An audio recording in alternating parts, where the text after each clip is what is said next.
وقتی کانال یوتیوب زدم ترسیدی آره؟ شنیدی لیبرانت با پسرش توی تیم بازی میکنه؟ تو هم همچین برنامه‌ای داری؟ کدوم ویدیو تو بیشتر دوست داری؟ چه حسی داشتی وقتی دنبال کننده هات به 1 میلیارد نفر رسید؟ فکر میکنی شکستت میدن؟ ریاض، عربستان سعودی.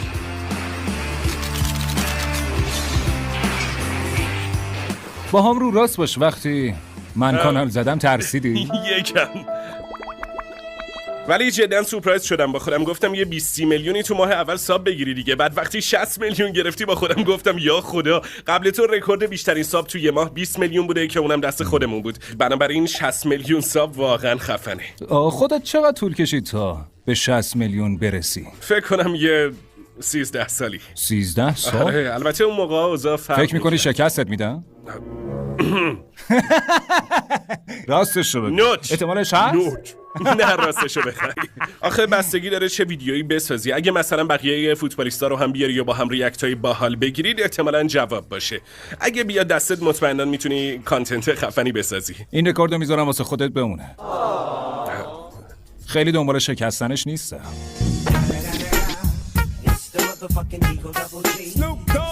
خب تو به طور کلی 1 میلیارد فالوور داری، من میخوام توی یوتیوب 1 میلیارد ساب داشته باشم. شدنیه؟ یکم طول میکشه ولی خب احتمالاً آره. طول میکشه. الان روی 324 میلیونی. کانال یوتیوب منو دیدی؟ آره البته که دیدم. نظرت چی بود؟ خب مسلماً چون تو هنوز یه بازیکن حرفه‌ای هستی سرت شلوغه، آره. ولی خب با این حال کارت خوبه. به نظرم نقطه قوت تو اینه که همه حاضرن تو ویدیوهات بیان. میتونی یه عالمه همکاری خفن کنی مثل همین یکی. به نظرم باید تام بردیو بیاری یا اسپیدو، همه این آدمای معروفو. میدونی چی میگم؟ نکته خوبی بود. تازه حتی میتونی مثلا بعد یه مسابقه فوتبال فوراً یه ویدیویی 5 دقیقه‌ای بگیری و نظرت رو راجع به مسابقه بگی. درسته معمولیه ولی خب خیلی از مردم واقعا دوست دارن که نظر تو رو بدونن. یا مثلا بچهای پشت صحنه دارن اذیت میکنن. آره مثلا فرض کن رونالدو یه ویدیو بگیره که به 10 تا گل برترش ریاکت کنه. خب خدایی خفن میشه، مخصوصا اون گلی که قیچی برگردون زدی. من خودم اون گل بیشتر از 100 بار دیدم و واقعا دوست داشتم بدونم اون لحظه به چی فکر کردی که اینجوری پریدی تو هوا و شوت کردی توپو تو دروازه. آره خلاصه شک دارم لازم باشه برای یوتیوب کار سخت و عجیب و غریبی بکنی. باید از همین کارهای فوتبالی بکنی دیگه، مردم واسه همین دوست دارن. چه حسی داشتی وقتی دنبال کننده هات به 1 میلیارد نفر رسید؟ این آقا پرفالوور ترین آدمه، ولی بکنی دیگه مردم واسه همین دوست دارن. چه حسی داشتی وقتی دنبال کننده هات به 1 میلیارد نفر رسید؟ این آقا پرفالوور ترین آدم دنیا. خب دستاورد خوبی بود. ولی راستشو بخوای خیلی دور از انتظار نبود. من میدونم که مردم منو خیلی دوست دارن و فوتبال هم همینطور. و خب همچنان من اینجامو دارم فوتبال بازی میکنم با عشق و علاقه. بنابراین دور از انتظار نبود. خوشحالم ولی خب غافلگیر نشدم. منم همینطور هر بار که یه رکورد میشکنی میگم ایول باحال. آره. دقیقاً. همه میگن بابا الان تو باید تو چیز عروسی باشه. من میگم چرا؟ خب هنوز کلی راه مونده. دقیقاً همینطوره. منم همینجوری. تو یوتیوب وقتی به مردم یه ویدیو پیشنهاد میشه دیدی که این عکس کوچیکا که میاد رو صفحه. آره بهش میگن تامنیل. من تو یوتیوب به تامنیل‌ها معروفم و میخوام چند تا نکته بهت بگم راجع به این قضیه. خب معمولا رو تامنیل‌ها عکس صورتو میذارن. وقتی داری این عکسو میگیری باید دهنتو بسته نگه داری. من قبلا اینجوری عکس میگرفتم با دهن باز و مردم واقعیتش دوستش نداشتن. آره میگن خیلی کرینجه. پس یادت نره سعی کن دهنتو بسته نگه داری. همینجوری یه عکس خوب بگیر و بده بچه‌ها تا بذارن رو تامنیل. آره خلاصه یه همچین چیزی فوت کوزه‌گریه. چون میخوای تو این عکس احساسات باشه بنابراین اینجوری میکنی. ولی خب زایی است دیگه چون 20 نفر دارن نگات میکنن. آقا بریم سوال بعدی. شوخی میکنه. به نظرت تو کدوم کشور بیشتر طرفدار دارن؟ آره.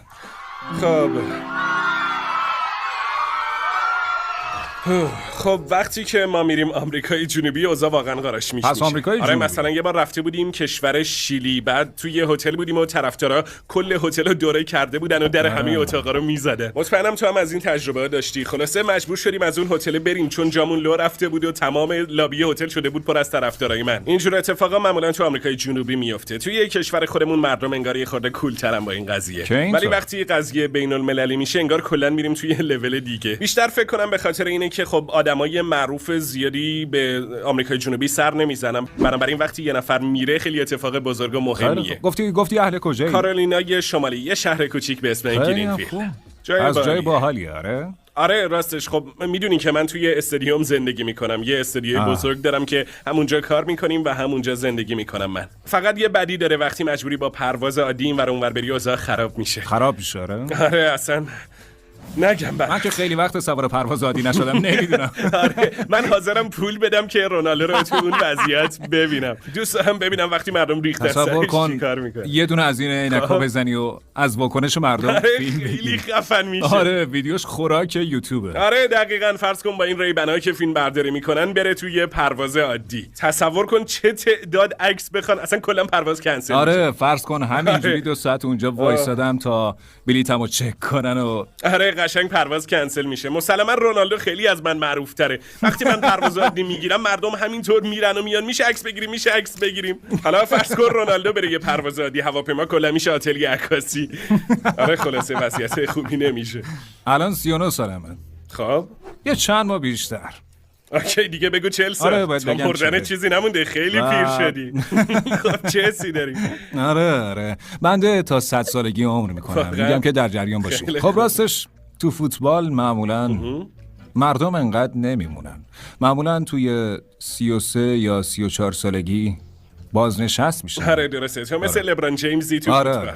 حالا میخوام ازت بپرسم به نظرت کی قراره بازنشست بشی از یوتیوب؟ احتمالاً هیچ وقت. جالبه. آره احتمالاً تا 90 سالگی من این کارو ادامه بدم. منم مثل تو دوست دارم بیشتر از 100 سال عمر کنم. کسی چه میدونه شاید پیشرفت تکنولوژی بتونه این کارو ممکن کنه واسم. پس تا ابد مستر بیست رو داری. دقیقاً اگه این کارو نکنم چی کار کنم بشینم با یه تلویزیون؟ نه با خودم گفتم شاید به چیز دیگه هم علاقه داشته باشی. من عاشق ساخت کسب و کارم و این کانالی هم که دارم درست مثل یه کمپانی بزرگ میمونه. آره خیلی خوبه که تکلیفت با خودت مشخصه. الان یه مگس نیم ساعته که داره به رونالدو تعرض میکنه. بابا یکی به دادش برسه خیلی اوضاعش خرابه. من خودم دیدم که رفت تو تخم چشش نشست. گناه داره بابا. تو این ویدیو من خودم رو 7 روز دفن کردم.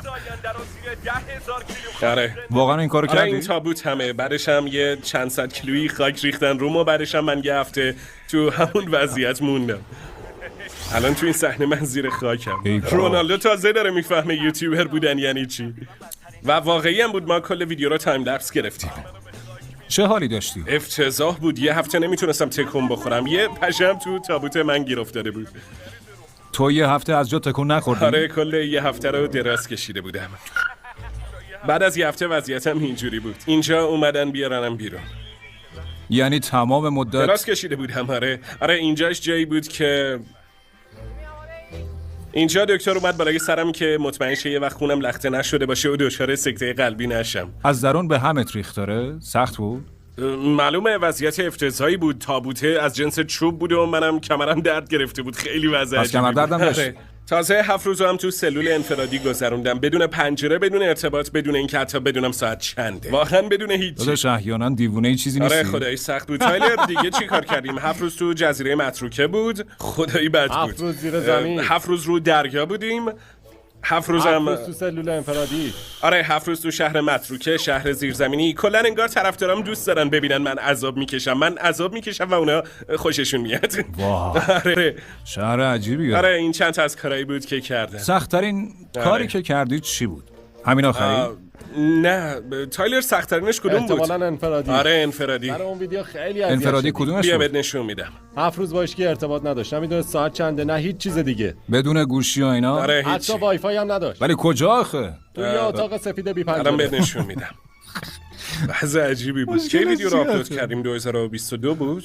چند وقته داری ویدیو میسازی کل این قضیه کانال و این داستانا؟ ببین من از 11 سالگی شروع کردم. الان تقریبا یه 15 سالی میشه که دارم ویدیو میسازم. اینم ویدیوی انفرادی بود که بهت گفتم. اینجا. شاید با خودتون بپرسید که چند تا مربع روی این دیوار است. خب باید بگم که جواب درست 1900 تاست. ولی خب اگه بخواین سقف و کف رو هم حساب کنید میشه 2853 تا. از صدای قارقور معده‌ام میفهمم که وقت غذا خوردنه. آره خلاصه فقط من بودم تو این اتاق سفید و اصلا نمیدونستم چه ساعتی از روزه. ای تازه وای. اتاق عایق صدام بود. و این یکی از همه سخت‌تر بود؟ آره این خدایی سخت بود. چراغا هیچ وقت خاموش نمی شدن و تو نه خورشید رو میدیدی نه میتونستی بفهمی ساعت چنده. ببین اصلا دیدنش با تجربه کردنش زمین تا آسمون فرق میکنه. میدونم. اینجا تقریبا 90 ساعت گذشته بود. واو. تازه این فقط نصفش میشد، واسه همین میگم خدایی سخت بود. ولی خب مثلا تعداد بازدیدای ویدیو رو ببین. چقدر بازدید گرفت؟ 189 میلیون. مردم عاشقش بودن، مثل اینکه کلا دوست دارن عذاب کشیدن منو نگاه کنن. کلا روزشون ساخته میشه. آره ولی خب یه جورایی باحالم هست دیگه. کدوم یکی از ویدیوهات بیشترین بازدیدو گرفته؟ بیشترین بازدید که مال اسکوید گیم. آره هنوز اسکوید گیمه. آره هنوز همونه. آره ما اسکوید گیم رو اوکی. بازسازی کردیم و 600 میلیون بازدید این گرفت. سریال چون دیدم. یکی هم 100 نفر رو گذاشتیم تو دایره و گفتیم هر کی آخر بیاد بیرون 500,000 تا میبره. اینم تقریبا 500 میلیون گرفت. تقریبا 4% آدمای کره زمین این ویدیو رو دیدن. آره بذار برم خود جلوتر. مردم این ویدیو رو خیلی دوست داشتن. آره اینجوری. تو هم توش بودی؟ آره منم بودم. موفق. آره تو این ویدیو بهشون گفتم که مهم نیست چقدر طول بکشه، هر کسی که آخر بیاد بیرون من پولو به اون میدم. آها. یه 2 هفته‌ای هم طول کشید. واقعا فکر نمی‌کردم مردم حاضر بشن اینقدر تو دایره بمونن. جالب بود خلاصه. آره دیگه سعی می‌کنیم کارهای باحال خودت اینجوری کدوم کنیم. ویدیو تو دوست داری؟ به نظرت خفن ترین کارت کدومه؟ خب راستش من همه ویدیوامو دوست دارم. اون که همه بودن. آها این یکی ویدیومون قشنگ زد اینترنت رو ترکوند. رکورد بیشترین بازدید یوتیوب توی 24 ساعت دست این ویدیوه. تو تاریخ یوتیوب هیچ ویدیویی به این سرعت بازدید نگرفته. نه. ما اینجا همه یوتیوبرای معروف رو آوردیم و گذاشتیمشون توی این مکعب. بذار یکم برم جلو. این یوتیوبرها واقعا معروفن، احتمالاً بچه‌ها همشون رو بشناسن. دنبال یه زاویه خوبم. آره خلاصه اینجوری بود که یه مکعب ساختیم و گفتیم هر کسی آخرین نفر بیاد بیرون به سابسکرایبراش $1 میلیون به نظر میده. جالبیه. یه جورایی مثل این میمونه که تو مثلا 50 تا فوتبالیست بزرگو بیاری بذاریشون توی یه اتاق و ازشون بخوای کارهای مختلف بکنن. آره خلاصه این ویدیو اینترنت رو زد ترکوند. تو 24 ساعت 70 میلیون بازدید گرفت. مردم عاشقش شده. خوبه. اهل ورزش هم هستی؟ عاشق بسکتبالم. جدی بسکتبال؟ آره دنبال میکنی؟ خیلی نه واقعیتش. آره عاشق دیدن گلایی هم که استفکری از وسط زمین میزنه. آره و خیلی جالبه که لبران داره با پسرش توی تیم بازی میکنه. تو هم همچین برنامه‌ای رو تو فوتبال داری؟ شاید. ببینم چی میشه. پسرم الان 14 سالشه. آره اگه تا 17 سالگی بتونه بازی کنه و تو هم همچنان بازی کنی ببینیم چی میشه دیگه. اگه پاهم همچنان به قدرت آره، امروزش بود درسته. شاید. راستی پسرش احتمالاً این ویدیو رو ببینه و احتمالاً آره طرفدارمون اون خیلی بشه. بیشتر از من میدونه. جدی؟ راجع به این دنیای مجازی و اینجور چیزا حسابی کار کشته است. راستی شنیدم که این برند آبو زدی. آره. چی شد همچین تصمیمی گرفتی؟ خب راستش میخواستم یه محصول خوب تولید کنم. درسته. نوشیدن آب با کیفیت واسه خودم مهمترین چیزه. خیلی مهم نبود محصول آب باشه یا هر چیز دیگه. درسته. اگه محصول با کیفیتی باشه دوست دارم منم شریک باشم. منطقی. آره یه همچین چیزی. تو با شهرت چطور کنار میای؟ من چطور با شهرت کنار میام؟ آره. خب بالاخره بیشتر وقت من به کار کردن تو استودیو میگذره، بنابراین خیلی جوری نیست گفتی که اولین بار میای عربستان سعودی؟ ازت دعوت میکنم که بیای به هر کدوم از بازیامون اوکی. که دلت خواست به همراه تیمت، مخصوصا الان که فصل ریاضه که یه رویداد ورزشی ایوه. خیلی بزرگ و مهمه توی عربستان سعودی. بزرگترین بازیت کدومه؟ کی قراره بزرگترین رقیبت باشه؟ احتمالاً الهلال. الهلال؟ احتمالاً. بچه‌ها میشه بگید بازی الهلال کیه؟ ماه بعد یه بازی باشون داریم، بعدش هم که بازی برگشته. اگه دوست داری بیای قدمت روی چشم. حتما. خوش میگذره. حسابی هم خوش میگذره. عربستان کشور اوکی. دوست داشتنیه. ولی اگه اومدم باید بازیو ببری. نگران نباش، بازی برده اوکی. حساب کن. پس